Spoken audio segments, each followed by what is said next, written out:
like loud and ghetto and ratchet. It was so disgusting. And I don't even like to describe people like that, but that was very much her persona. Like, that's who she was. That's her character.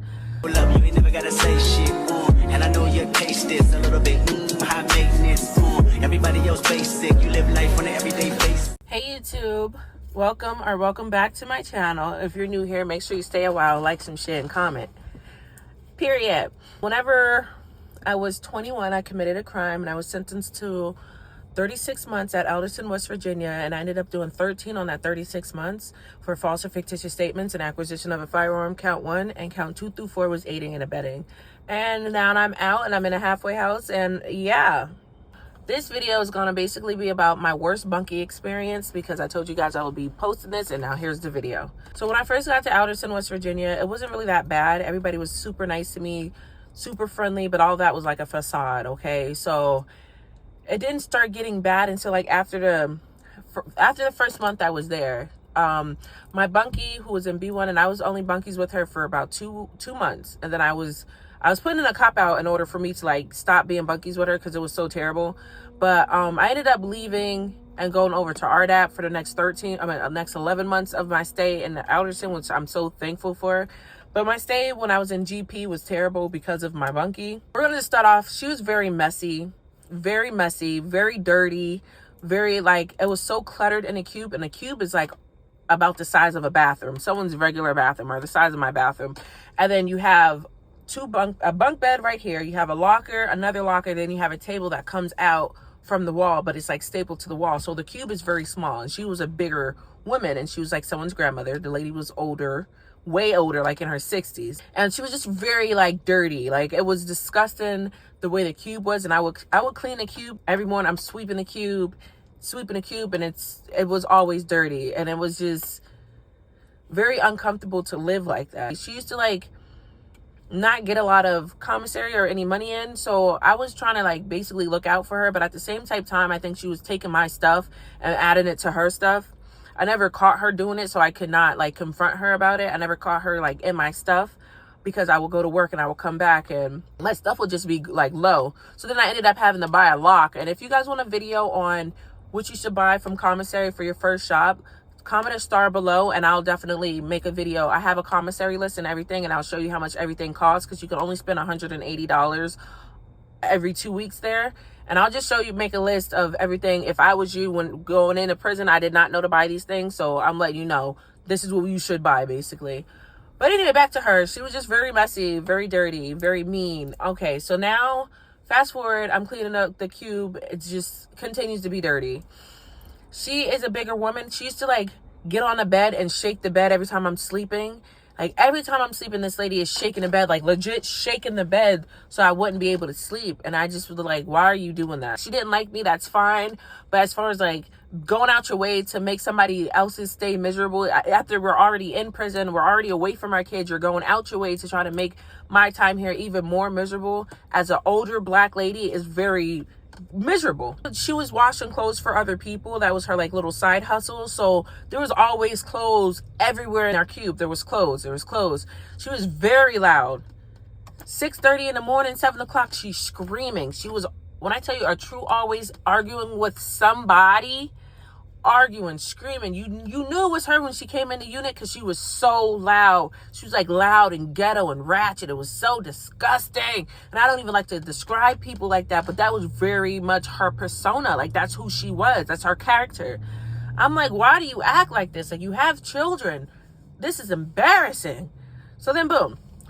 I ended up getting into an altercation with this lady. She was an older lady as well. So sad because it'd be other black women that's degrading and beating down other black women, except for us coming together and like being there for each other. We just sit there and compete with each other. I don't, but people compete with me.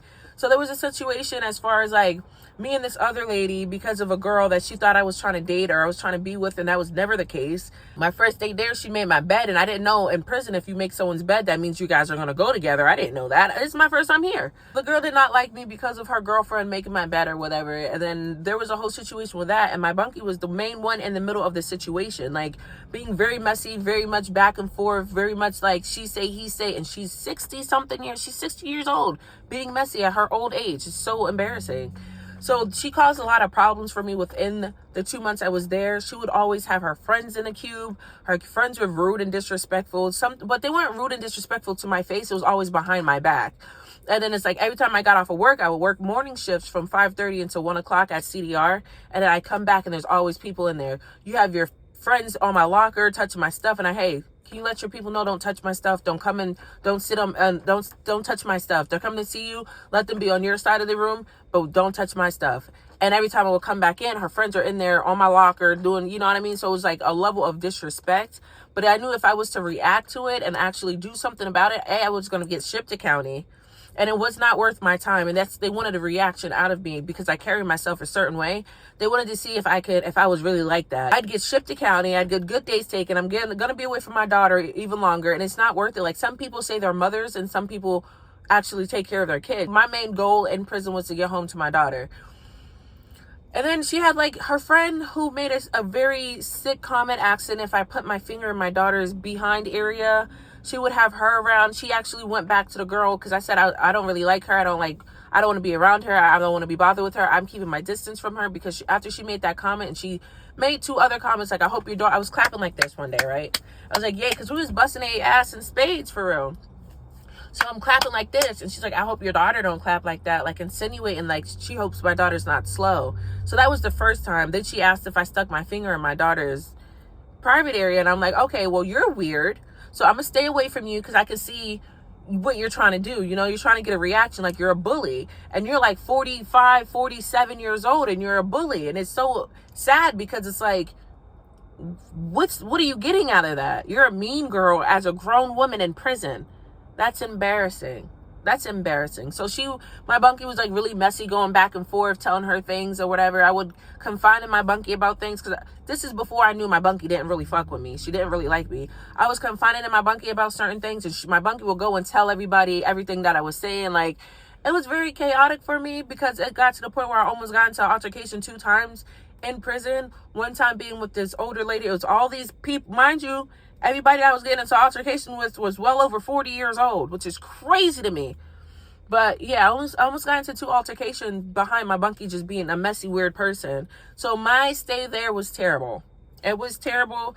GP was bad. It was not a good experience for me. I did not enjoy it. I was very uncomfortable living there. She was very dirty, very nasty, but she would shower every day, so she didn't stink. That was like a plus. She did not stink. It was just like, she was just like not a good person. You know, it was like the worst bunkie experience I could have ever had being there. Like, that was the worst effing bunkie ever. She had no respect for her boundaries. She had no respect for other people being there. She would always say, like, I want my own room. I want my own cube. I was here by myself. Like, it was a problem. Like, she was basically trying to make me feel uncomfortable. And you can't make me feel anything because, baby, if I'm uncomfortable, I feel uncomfortable because of me. So it got to the point where I was like, I'm putting a cop out in. I'm going to try to get moved to a whole different cube because I'm not about to keep dealing with this lady. I know my anger. And I'm going to end up spazzing out. And I'm going to end up in county. And it's not worth it to me. So then they all figured out that I was Miss TikTok, right?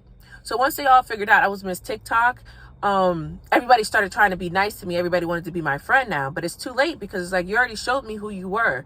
And I'm going to believe you. Now I don't mess with none of y'all. Now I'm going to mess with you from a distance. I had a very close friend in there.